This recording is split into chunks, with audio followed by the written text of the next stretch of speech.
techniques for the wrist.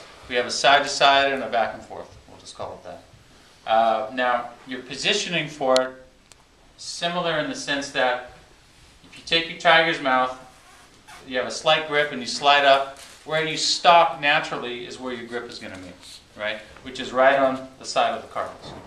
Right? So, which is where we want to be. Is that a puppy dog? Awesome.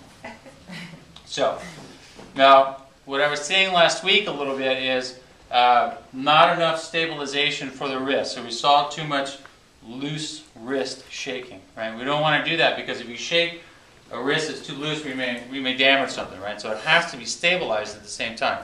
So our grip is both stabilizing and opening the wrist. So slide up, where you naturally stop. I'm going to put a grip on it so you can see that the wrist comes up a little bit. Right? So I know it's stable now. Then I'm going to shake back and forth. Okay? Now again, it's not a death grip. I'm not sitting there going, ah, right? Because it'll be too uncomfortable, right? We don't want that. We want just enough, right, to open it up and stabilize at the same time. Okay? So that's the side to side. And we want to have the wrist bent a little bit because we want to create a momentum with the weight of the hand, right, for the shaking. Okay? Cool.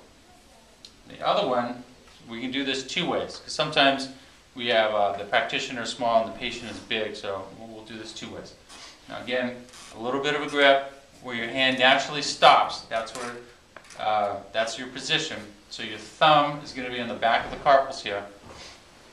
And then again, I'm just going to grip. So we stabilize and open. And go back and forth. Right? So none of this business, right? Too loose. You can feel that. It's got to feel unstable. It's uncomfortable. Right? But this is more stable and it feels better to the patient. Plus, we open all those little joints in there and we shake them. We shake them. Right? Good for the joints. Right? Movement is life.